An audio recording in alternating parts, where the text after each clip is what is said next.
Sam Pitroda reinstated as the head of the Indian Overseas Congress. Sam Pitroda now joins me from Chicago. Appreciate your joining us, Sam.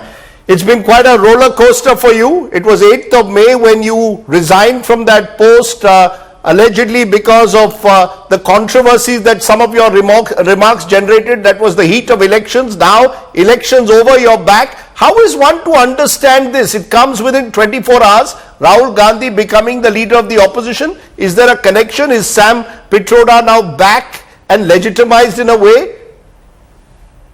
Well, first of all, Sam Pitroda was not sacked, as your headline says. Right. Sam Pitroda was not making any remarks about racist. It is your interpretation. Sam Pitroda decided he wanted to take himself out, so he agreed to resign. The racist remark were not racist. It is the racist people who thought it was racist. So let's clear it out. And this is where I have problem with Indian media. Okay? That you just assume that Sam Pitroda was sacked. Okay, who told you that? Did you ever ask Sam Pitroda how did it happen? No.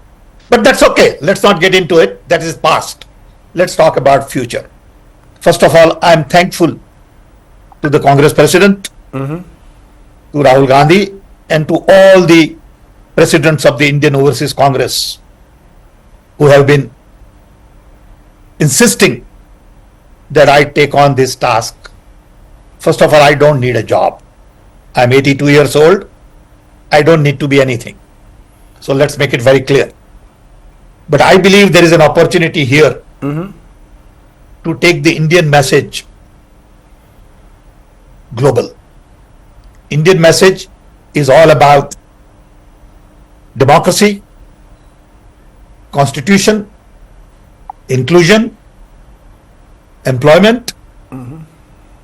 Democracy is important to people of India. People of India have spoken because India was at crossroads. Either they go BJP, RSS way, or they go the way where they avoid dictatorship. And this message is important to the world. As you know, there are elections in many countries coming up right now. There are elections shortly in UK, France, America. Everywhere you have this challenge to protect democracy, to have a little more liberal mindset. I'm going to come to your democracy message in a moment, Sam, but I just want to clarify, so that we put this issue at rest. You resigned on the 8th of May voluntarily. You claim that the media misinterpreted your messages, including the message where you said we could hold together a country as diverse as India, where people on East look like Chinese, people on West look like Arabs, people on North look like maybe white, and people in South look like Africans. That was interpreted to be a racist comment because that was the heat of elections and people thought you had embarrassed your party. Is it that you felt that you had embarrassed your party then and now things have settled down? How is one to look at this? Do you feel let down at times? Forget the media, by your own party. No, first of all, I decided that it is better to take myself out of discussion because Prime Minister started twisting facts. Prime Minister started talking about Sam Pitroda. There is no need for Prime Minister to get involved in what Sam Pitroda said. But it was very clear that no matter what Sam Pitroda says, whether it's on inheritance tax, which was more as a what is going on in US, they will twist it. And media would help them twist it. You all are party to it. Yeah, the question is, no one is, I don't hold a brief for the media, but even the Congress and your communications in charge, Jairam Ramesh, had said the analogies drawn by Sam Pitroda in a podcast to illustrate India's diversity are unfortunate and unacceptable. Do you think your party sort of threw you under the bus during the elections? Okay, we could have, Sardesai, we could have differences in the party. Jairam may think differently. That doesn't mean Jairam is right. Okay, that's okay. That's perfectly acceptable. Look, at the end of the day, we all came from Africa. Let's not forget that. It all depends on how a scientist looks at it versus what an average guy looks at it. Fine. Maybe the comparison was not that great. I'm also allowed to make mistake. I'm a human being. Talk to me. Clarify with me what I said. Don't run like a wildfire. Which That's what media does. Which Okay, brings but that's okay. That's what you are. I'm no, not no, going which to change. brings me to the democracy question. Do you believe democracy has, Mr. Pitroda, become so polarized that there is no space for nuance, there is no space for debate, there is no space for dialogue? So someone like Sam Pitroda is almost an anachronism in today's democracy. Democracy was supposed to be about dialogue. Now it's about social media. They will take your comments and choose to run with it the way you want. In that sense, That's okay. is that a lesson you've learned? No, I have not no lesson to learn. Okay, I understand. I'm 82-year-old. I know what lesson to learn, and I don't need, somebody from media to tell me what lesson to learn. Okay, I believe in truth and absolute truth. I was very clear when I made a comment. It was not a racist comment. The comment about inheritance tax is something I can't introduce. Inheritance tax, only government of India can do it. It would require debate, discussion, conversation. Who am I? But I can mention that this is a case in the US. That doesn't mean I'm promoting it. But when Prime Minister of a country decides to troll on you, the nation joins him. So isn't that Sam, why there is a democracy deficit today? That today, because those conversations are not there, everyone is in their own echo chambers. No one wants to have a dialogue. You mentioned elections taking place Agreed. across the world, including United States. Look at the Trump versus Biden battle, the way it's taking place. Agree with Modi versus Rahul Gandhi. Isn't that a challenge in a way to strike a conversation in a manner in which more people can engage with each other? Agree with you. And that's what you all should be doing. Okay, that's what you all should be doing, helping us have a fair dialogue, give us space to all of us. And it's okay for us to have our differences. It is okay to make mistakes once in a while. We are all human beings. But why can't we just work together in a respectful manner, in a dignified manner, and not have our discourse, which is unhealthy? But isn't that because the left, at least in this country, doesn't seem to accept Mr. Modi as Prime Minister? They think he is authoritarian and is someone who is bringing an undeclared emergency, words used today in Parliament as well. And the BJP believes that the Congress is a dynastical entitled party and therefore they are the party of the 75 emergency. Who are they to lecture us? Isn't that part of the problem, the nature of the conversation between these two major parties in India? Well, that is for them to decide. All I can tell you that Congress has done so much for India. Every piece of development that you see today is only because of Congress. Okay. Believe me, whether it is IIT, IIM, space, atomic energy, telecom, IT, employment, you name it. You can't undermine that. No, you can't undermine that, but you can also give credit to some of the good things that Mr. Modi has. Is it possible to see politics in a continuum that Of course, Modi has done some good things. I have no problem with it. Of course, roads were built. Of course, Digital India was taken forward. Of course, all of the seeds that we planted were not undone. Of course, Aadhaar continued. So that's okay. That's fine. I appreciate that. Okay? I'm not saying that nothing got done. A nation of 1.5 billion people has to move on.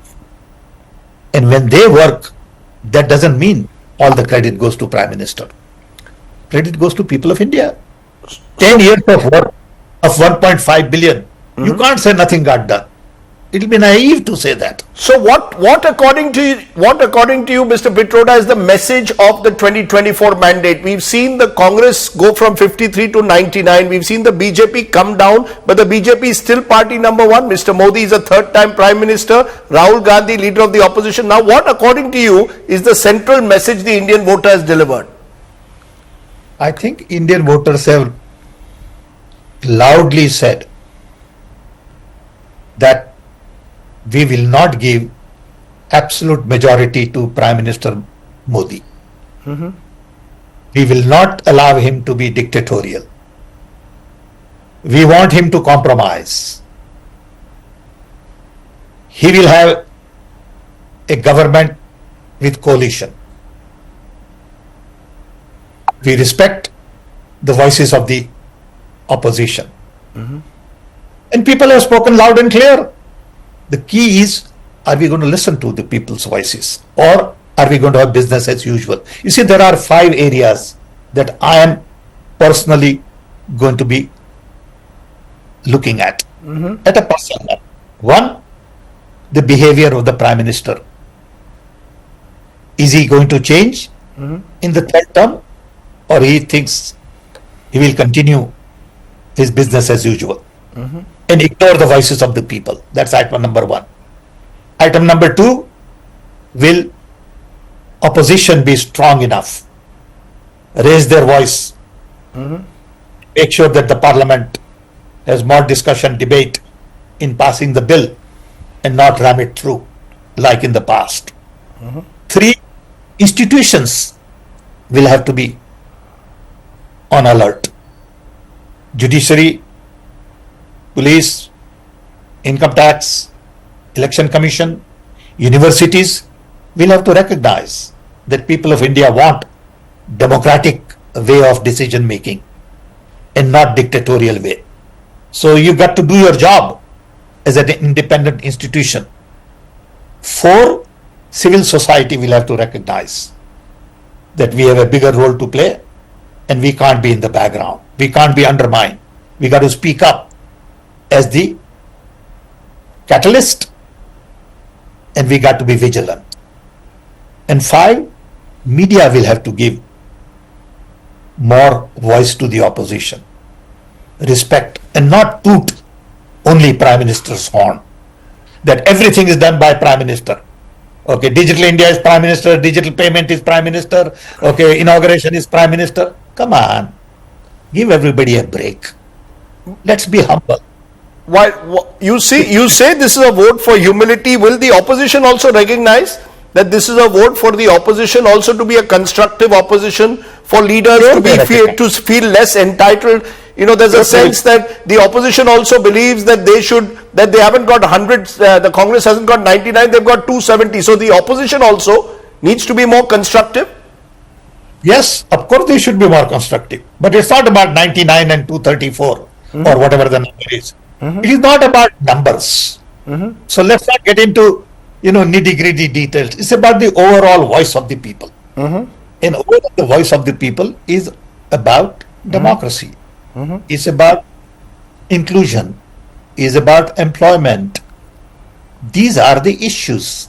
One final question. Rahul Gandhi is someone you know better than anyone else. He's now taken up the responsibility of leader of opposition.